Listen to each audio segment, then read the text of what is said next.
நாங்கள் பெங்களூரில் ஒரு இடத்துல போய் ஒரு கிறிஸ்தவங்க வீட்டுக்குள்ள ஒரு ஜெபம் நடத்திட்டு இருக்கோம். எங்களால் சில நேரங்களில் கட்டுகளுக்காக வியாதிஸ்தர்களுக்கு சில உபவாச ஜெபத்துக்காக சில வீட்டுகளில் கூப்பிட்டா நாங்கள் அங்கே போவோம். அங்கே போயிட்டு ஒரு நாள் உபவாசம் இருந்து உபவாச ஜெபம் நடத்துவோம் வீட்டுகளில் கூட. அங்கேயும் பெரிய பெரிய அற்புதம் செய்வார். அந்த மாதிரி செய்யும் போது நடந்த சம்பவம் என்ன தெரியுமா? அங்கே போய் அந்த குடும்பத்துக்கு அங்கே வந்தவங்களுக்கு நான் பிரசங்கம் பண்ணிட்டு இருக்கிறோம். அந்த வீட்டுக்கு வேலை செய்யக்கூடிய ஒரு லேடி வந்திருக்கிறாங்க.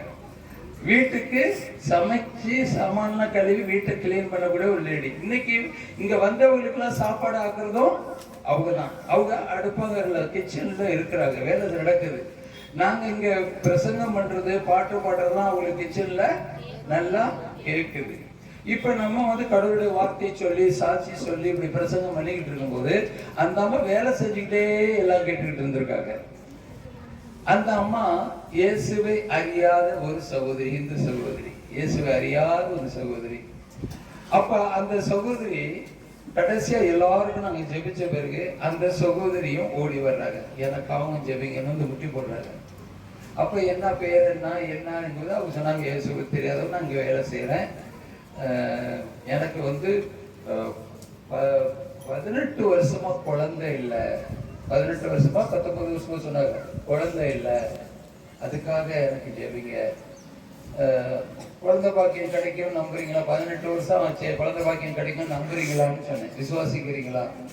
நான் தான் இவ்வளவு நேரம் கேட்டுக்கிட்டு இருந்தேன் ஏசு அற்புதம் செய்யறதெல்லாம். நான் தான் பார்த்துக்கிட்டு இருந்தேன். அங்கே இருந்தேன், எனக்கு ஆண்டவர் கொடுப்பாரு இருந்தாங்க. சரிம்மா ஜெபிப்போம், வயிற்றுல கையை வைங்க ஜெபிப்போடு ஜெபிச்சோம். அற்புதம் என்ன தெரியுமா? அதே மாசம் கர்ப்பிணியாகி கன்சீவ்ட் ஆகி நல்ல ஒரு கலந்து. இப்படி சொல்லணும்னா ஒண்ணு இல்லை ரெண்டு இல்லை, அவ்வளவு அற்புதத்தை 35 வருஷம் ஊழியத்துல நாங்க பார்த்துக்கிட்டு இருக்கோம். படுத்த படுக்கைய கிடந்து இனிமே எந்திரிக்கவே முடியாதுன்னு ஒரு இன்ஸ்பெக்டர் தாவணிகரை என்ற இடத்துல கர்நாடகால இனிமே எந்திரிக்கவே முடியாது, படுத்த படுக்கையில் தான் இருக்கணும். அதுவும் எப்படி படுத்துக்கணும்? இப்படிதான் படுத்திருக்கணும். இப்படியும் படுக்க முடியாது, இப்படியும் பெறல முடியாது, உட்காரையும் முடியாது. அவங்க மனைவி தான் எல்லாம் பார்த்துக்கணும். ரிட்டையர்டான இன்ஸ்பெக்டர், 1 வருஷம் ஆகுது ரிட்டையர்ட் ஆகி இன்ஸ்பெக்டர் எஸ்ஐ. அப்ப அப்புறம் அப்படிதான் இயேசு அறியாதவர். அப்ப நாங்க அங்கிருந்து போனோம், எங்களை கூப்பிட்டு இருந்தாங்க. அங்க போனோம்னா அவங்க உறவினர்கள்லாம் வந்திருக்கிறாங்க. நாளைக்கு நல்ல கேளுங்க, இது ஒண்ணு முடிச்சுட்டு கொஞ்சம் வாக்கியம் சொல்லி நான் ஜெபிக்க போறேன். இதுக்கு பிறகு என்ன அப்படி சொன்ன அடுக்கடுக்காக நடந்த சம்பவமே போயிட்டு இருக்கோம். இது ஒண்ணு சொல்லணும்னு மனசுல ஆண்டவர் கொடுக்குறா, இதையும் சொல்லிடுவோம்.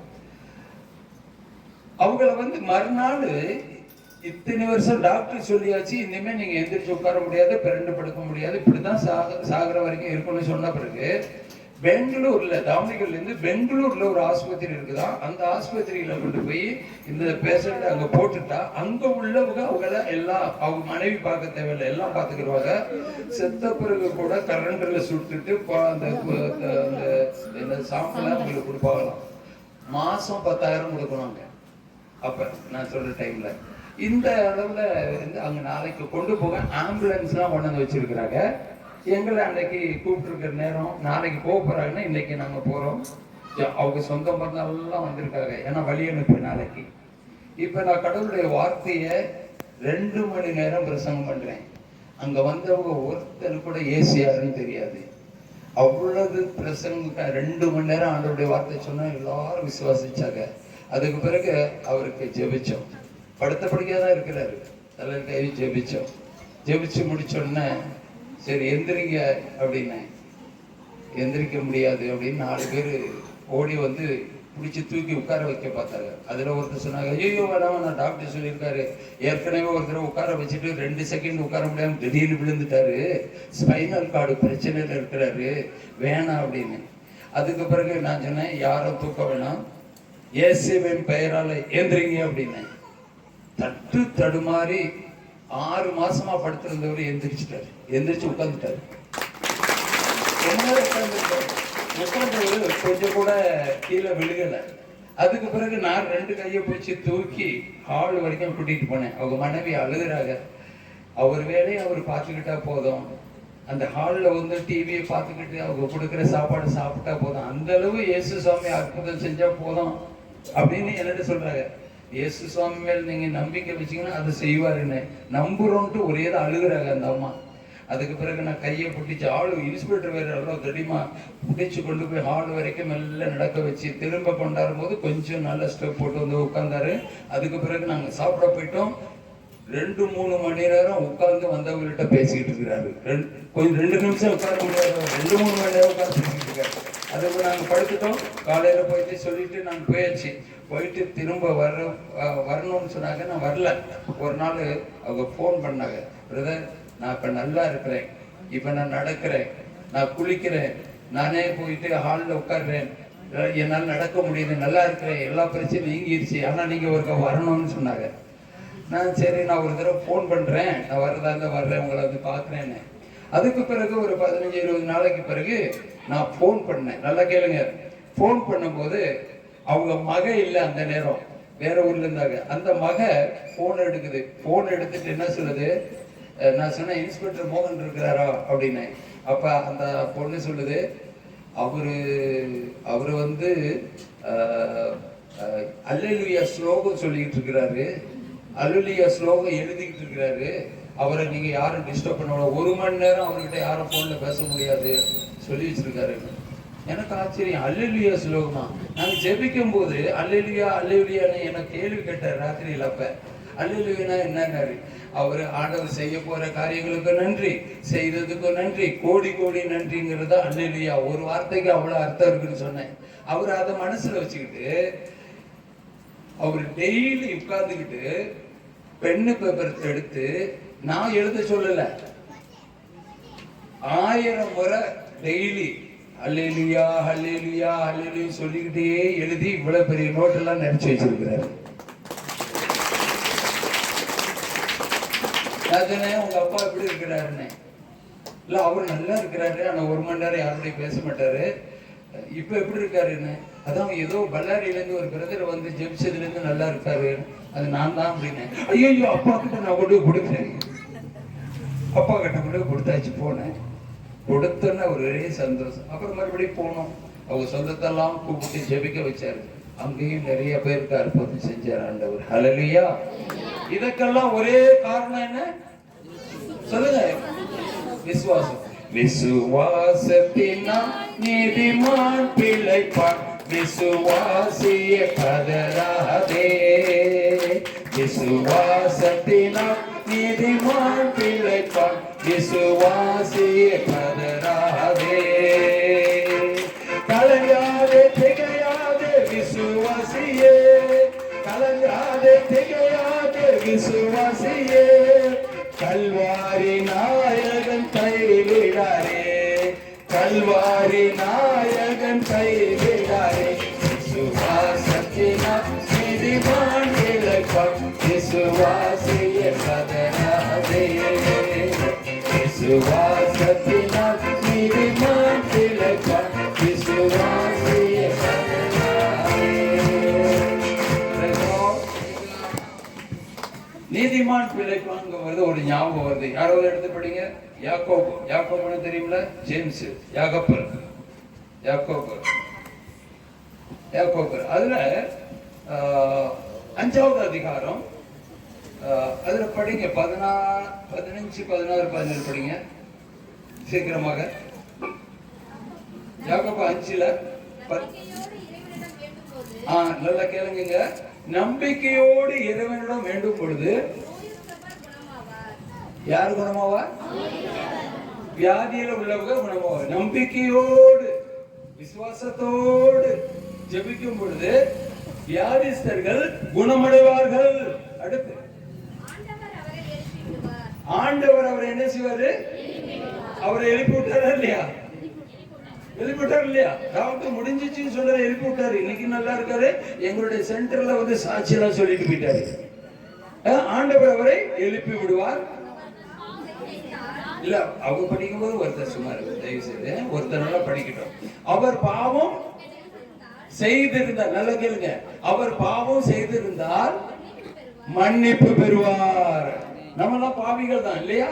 நம்ம ஜெபிக்கும் போது விசுவாசத்தோடு பாவம் செய்திருந்தாலும் ஆண்டவர் என்ன செய்வாரு, இனிமே செய்யாத மகனே மகளே உன் பாவம் மன்னிக்கப்பட்டதுன்னு சொன்னால மன்னிப்பு பெறுவார். அடுத்து ஆகவே ஒருவருக்கு ஒருவர் என்ன செய்யணும், பாவங்களை ஒருவருக்கு ஒருவர் பாவங்களை அறிக்கை செய்யுங்கள்.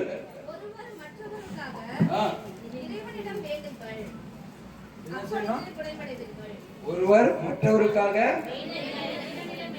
யாருகிட்ட வேண்டணும், கருப்பு கயிறு கிட்டையா, தாயத்து கிட்டையா, எலுமிச்சம்பழத்து கிட்டையா, தேங்காய் கிட்டையா, நல்ல நேரம், ராகு காலம், யமகண்டம் அதுகிட்டயா, யாருகிட்ட வேண்டணும், ஆண்டவர்கிட்ட வேண்டணும். ஆண்டவர்கிட்ட வேண்டணும். அப்பொழுது நீங்க ஒருவருக்கு ஒருவருக்காக ஒருவர் ஆண்டவரிடம் மன்றாடுங்கள், ஜெபிங்கள், அப்பொழுது நீங்கள் குணமடைவீர்கள். அடுத்து அதான் நீதிமான். நேர்மையாளருடைய வல்லமை மிக்க மன்றாட்டு பலன் விளைவிக்கும். நீதிமானுடைய ஜபத்துக்கு ஆண்டவர் உடனே பதில் கொடுப்பார். நேர்மையாளர், நீதி, நேர்மை, அதான் மத்தேயு 6:34 ஆண்டவர் சொல்றாரு, முதலாவது கடவுளுடைய ராஜ்யத்தையும் நீதியையும் தேடுங்கள், இதோடு கூடி ஆண்டவர் உங்களுக்கு எல்லாமே சேர்த்து கொடுப்பார். அதே மத்தேயு 6:34 சொல்றாரு, நாளைய கவலை உங்களுக்கு இன்னைக்கு வேண்டாம். நாளைக்கு கவலை இன்னைக்கு உங்களுக்கு வேண்டாம். நாளைக்கு கவலை நாளைக்கு இருக்கட்டும். இன்றைய பாடு இன்னையோட போகட்டும். அல்லேலூயா. நாளைக்கே ஒரு கவலைக்காக இன்னைக்கு இருக்கிற கவலையை தூக்கி தலையில வச்சுக்கிட்டு அதையும் தூக்கி தலையில வச்சா தலைவலியா வராது, தூக்கம் எப்படி வரும்? கவலையே படாதேன்னு சொல்லிட்டாரு இல்லையா? கொண்டாடுவோம் கொண்டாடுவோம் கவலைகள் மறந்து நாம் பாடுவோம். கொண்டாடுவோம் கொண்டாடுவோம் கவலைகள் மறந்து நாம் பாடுவோம். இயேசு ராஜா வந்திருக்கிறார், எல்லோரும் கொண்டாடுவோம், கை தட்டி நாம் பாடுவோம். பாடும் போது ஜெபிக்கும் போது எதை விட்டுட்டு பாடணும், ஜெபிக்கணும்? மறந்து. எதை மறக்கணும்? சில பேர் மனைவியை மறந்துடுறாங்க, கணவனை மறந்துடுறாங்க. இல்ல, அதெல்லாம் இருக்க கூடாது. நம்ம மறக்க வேண்டியது என்ன? கவலையை தான் மறக்கணும். விருது சொன்னாரு, மனைவியை மறக்கணும். மனைவியை மறக்கணும் இல்ல, கவலையை மறக்கணும். அல்லேலூயா. கவலையை மறந்து நாம் பாடணும் இல்லையா? அடுத்து பாடுங்க, இப்ப படிங்க அடுத்த வசனம் 16, 17. எலியா இப்ப நான் பார்த்தோம். எலியா நம்மை போன்ற சாதாரண எளிமையான மனுஷன், நம்மள போல. நல்லா கவனிங்க, ஆண்டவர் ஒப்பிடுறாரு பாருங்க, நல்லா கவனிக்கணும். அப்ப எலியா நம்மள போல சாதாரண மனுஷன் தான். அப்ப எலியா ஜெபிச்ச ஆண்டவர் கேட்டா, நம்ம ஜெபிச்சா கேட்பாரா, கேட்க மாட்டாரா? புரிஞ்சுக்கிட்டீங்களா? நல்லா, எலியா சாதாரண நம்ம போல மனுஷர் தான். அடுத்து